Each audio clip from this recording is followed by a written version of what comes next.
Video பார்க்குற எல்லாருக்கும் வணக்கம் நண்பா. The modern era Brock Lesnar, அதாவது ப்ராக் லெஸ்னர் அடுத்த ஆளே ஒருதான் சொல்லலை, the modern era Brock Lesnar. Gunther WWE இதுக்கப்புறமா பார்த்தீங்கன்னா ஒரு அன்டிஃபிட்டடாக இருக்க போகிறாரு.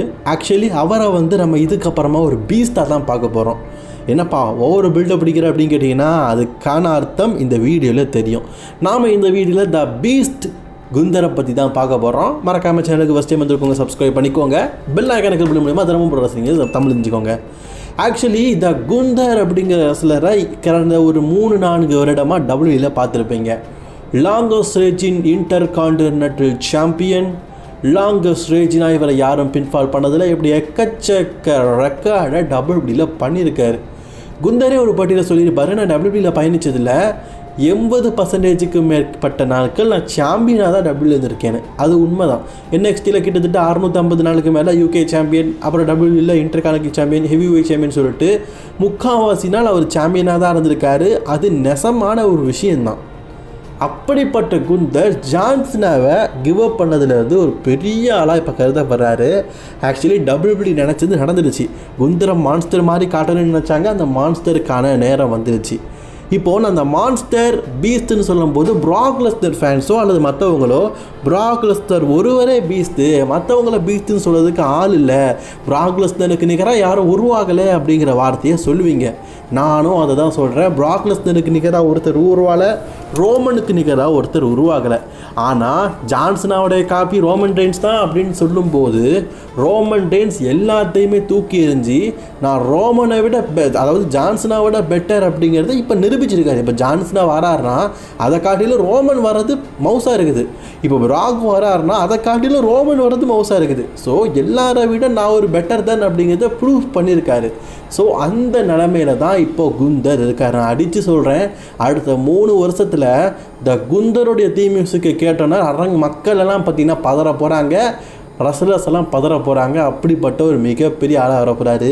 என்னப்பா ஜேவுசட்டை டேப் அவுட் பண்ணார், அது அவருக்கு போதாத காலம். ஆனால் இனி வரும் காலம் போதாத காலமாக இருக்காதுன்னு எதிர்பார்க்கலாம்.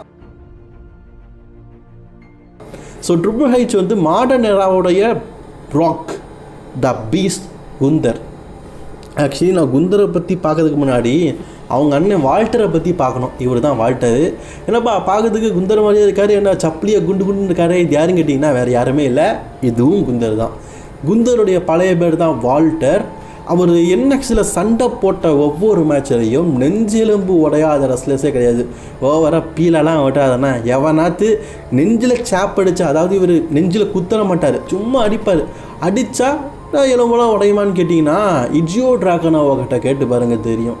நான் இப்போ ஒரு சில ஃபோட்டோஸ் காட்டுறேன், வீடியோலாம் காட்டினா காப்பி போட்டுருவாங்க. இது குந்தர் இட்ரியோ ட்ராகனாவுடைய JD மெக்டானோடைய நெஞ்சில் அடிக்கும்போது பட்ட அந்த நொடிப்பட்ட இடத்த பாருங்கள். என்னடா இது கையே உள்ளே போயிருக்குது அப்படின்னு நீங்கள் கேட்குறீங்களா? எஸ், குந்தர் அடிக்கிற ஒவ்வொரு அடியும் நெஞ்சுக்குள்ளே போகும். அந்த அளவுக்கு அடி ஒவ்வொன்றும் இடியாகணும். இப்போ ப்ராக் முரட்டுத்தனமாக அடிக்கிறாரு நம்ம பார்க்குறோம், ஆனால் முரட்டுத்தனமாக அடி உள்ளது அந்த சதை பாருங்கள், நம்ம அடித்தா உள்ளே போகுமா? குந்தர் உண்மையிலேயே ஒரு வார்த்தையில் ஒவ்வொன்றும் ஞாபகம் இருக்கும். அவர் சொல்லுவார் பார்த்தீங்களா, ஒரு ப்ரொஃபஷ்னல் ரெஸ்லர். எஸ், ப்ரொஃபஷ்னலாக அவர் சண்டை போடுவார். அடிக்கிற அடி நெஞ்சில் பட்ட உடனேயே அந்த நெஞ்சு எறும்புலாம் தெறிக்கிற மாதிரி இருக்கும். ஈவன் நம்ம கோல்டுபெர்க்கையே அவர் நெஞ்சு ஸ்டாப் போடும்போது அந்த மேட்ச் முடிஞ்சதுக்கப்புறமா கோல்டுபெர்க்கோட நெஞ்சை பார்த்துருப்பீங்க, செவந்து போயிருக்கும். ஏன்னா அவர் அடிக்கிறாரு அப்படியே உள்ளே போயிட்டுங்க, கை உள்ளே போயிட்டு. இப்போ நீங்கள் நார்மலாக உங்கள் நெஞ்சிலேயே இப்படி ஓங்க அடித்து பாருங்கள், உள்ளே போதா? இல்லை, அவ்வளோ ஃபோர்ஸாக அடித்தாதான் உள்ளே போகும். நான் இப்போ உங்கள்கிட்ட பேசிக்கிட்டு நானும் அடித்து பார்க்குறேன், உள்ளே போதான்னு, உள்ளே போகலை. ஸோ அப்படி ஒரு ஃபோர்ஸாக, அதுவும் அப்படி இப்படி ரெஸ்லர்ஸ் கோல்டுபெர்க்கோட செஸ்டெல்லாம் எவ்வளோ ஹார்டாக இருக்கும். ஒரு பாடி பில்டர் மாதிரி இருப்பார் உடம்பு இப்போ கூட. ஸோ அப்படிப்பட்ட ஒரு ஹை டேலண்டான நபரை தான் டபிள்யூபிள்யூ அடுத்த மான்ஸ்டராக தேர்ந்தெடுத்து வச்சுருக்கிறாங்க. ஆரம்ப காலத்தில் த வால்டர் அப்படிங்கிற பேரில் அமுக்கு டுமுக்கு கும்மால் கிமில் குமில் டபிள் மாதிரி ஒரு பாப்பா மாதிரி தான் இருந்தார். இப்போ இது பார்த்தீங்கன்னா எப்படி இருக்காரு பாருங்கள். இதெல்லாம் பார்த்தா குந்தர் அப்படின்னு சொல்லுவோமா? ஏதோ சின்ன பிள்ளைப்பா அப்படின்னு அவன் நினச்சிட்டு இருக்கா. அப்படிலாம் இல்லை, ஆரம்பத்தில் இப்படி தான் இருந்தார், பபுள் காம் பேபி மாதிரி இருந்தார். ஆனால் இப்போ அவருக்கு 40 வயசு ஆக போகுது. த வால்டர் உண்மையிலேயே ரிங் ஜெனரலாக ஆள் பார்க்கறதுக்கே பார்த்தீங்கன்னா கொஞ்சம் கொடூரமாக, ஸோ டோட்டலி டிஃப்ரெண்ட்டாக இருக்கிறாரு.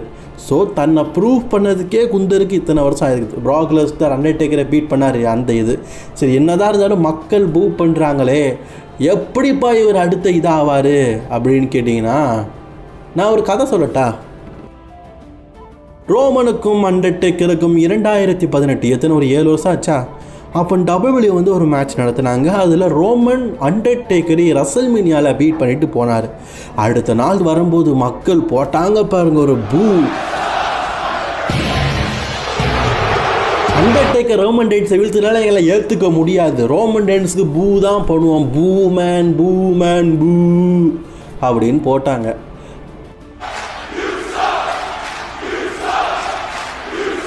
ரோமன் ரெயின்ஸ்க்கே தன்னை ப்ரூவ் பண்ணதுக்கு அடுத்த ஒரு 3 வருடம் தேவைப்பட்டிருக்குங்க. குந்தருக்கு தேவைப்படாதா? ஸோ அண்டர்டேக்கரையே பீட் பண்ணால் அப்படிங்கிற ரோமன் அப்படிங்கிற பேர் இருந்தது. அண்டர்டேக்கர்லாம் எப்படிப்பட்டாலும் அவரும் பீட் பண்ணிட்டாரேன்னு. ஏன்னா அவரை பீட் பண்ணது ப்ராக் மட்டும்தான். அதுக்கப்புறமா ரசல்மேனியாவில் பீட் பண்ணது ரோமனு. அப்போ அது எவ்வளோ பெரிய மூமெண்ட்டு, அதை நீங்கள் யோசிச்சு பாருங்கள். சேம் இதே மாதிரி தான் ஜான்சன் அவர் ரிட்டையர் பண்ணியிருக்காரு, டேப் அவுட் பண்ணியிருக்காரு. குந்தர் அவர் இந்த வாரம் ராக் வரும்போது இப்படி தான் இருந்துச்சு. ரசிகர்கள்லாம் பூ பண்ணாங்க, பிடிக்கலை வைக்கலை, இவெல்லாம் எதுக்கு வரான் அப்படிங்கிற மாதிரி கிணல் அடிக்கிறாங்க. ஆனால் நாளாக குந்தருடைய வளர்ச்சி அப்படிங்கிறது இதை விட பெண்மடங்கு இழுக்க போகுது. குந்தர் கூடிய சீக்கிரம் பார்த்தீங்கன்னா ஒரு பார்ட் டைமர் ஆவார். ஏன்னா பொதுவாகவே ஒரு ஹெவி வெயிட் ரெஸ்லரை பார்ட் டைம் ஆக்குவாங்க. அப்போ தான் அவங்கள வந்து பெரிய ஹைப்பாக காட்ட முடியும் அப்படிங்கிறதுக்காக. ரோமன் ரெயின்ஸ், ப்ராக் லெஸ்னர் மாதிரி. இதன் பின்பு ப்ராக் லெஸ்னர் WWEல இப்போ எப்படி ஒரு ஜெயண்டாக இருக்கிறாரு அதே மாதிரி இருப்பார். ஆனால் ஒவ்வொருத்தருக்கும் ஒவ்வொரு உண்டு இல்லை அடையாளம். அதே மாதிரி குந்தருக்கு WWE ஒரு அடையாளத்தை கொடுத்துருக்குறாங்க, த கெரியர் கில்லர். WWEல ரிட்டையர்மெண்ட் ஆகிற ஒரு ரெஸ்லர். கோல்டுபர்க் எப்படி குந்தரை சேலஞ்ச் பண்ணார், ஜான்சனாவை குந்தர் சேலஞ்ச் பண்ணார். அதே மாதிரி இனி வரும் காலங்களில் ரிட்டையர் ஆகிற ரெஸ்லர்ஸ் நான் குந்தரை கண்டிப்பாக பீட் பண்ணுவேன்னு சொல்லிட்டு மோதுவாங்க. அப்படி ஒவ்வொரு கெரியருடைய கில்ல போகிறாரு. அதாவது கெரியரையும் க்ளோஸ் பண்ண போகிறாரு. க்ளோஸ் பண்ணி அவங்க ரிட்டையர்மெண்ட் ஆக்க வைக்க போகிறாரு குந்தர். இதன் மூலியமாக குந்தர் இதுக்கப்புறமா WWEல கெரியர் கில்லர் அப்படிங்கிற பேரோடு அழைக்கப்படுறாரு. நம்ம ராஞ்சேட்டன் லெஜண்ட் கில்லர் இருக்கார்ல, அதே மாதிரி அவர் லெஜண்ட்ஸை கில் பண்ணுவார். இது லெஜண்டோடைய கெரியரையே கில் பண்ணுவார். ஸோ வருங்காலங்களில் குந்தரை WWE வந்து அப்படி தான் காட்ட போகிறாங்க. ஓப்பனாக சொல்லணும்னா குந்தர் மாடர்ன் எராவோடைய த பீஸ்டன் கார்னர் ப்ராக் லெஸ்னர். ஏன் ப்ராக் லெஸ்னருடைய கெரியரையே தான் முடிப்பேன் அப்படின்னு சொல்லியிருக்காரு. ஆமாங்க, 2025 ப்ராக் லெஸ்னர் என் கூட மோதட்டு, 2026 சம்மர் ஸ்லாமில் அவருடைய கெரியரை நான் முடிப்பேன், அவரையும் டேப் அவுட் பண்ணுவேன்னு.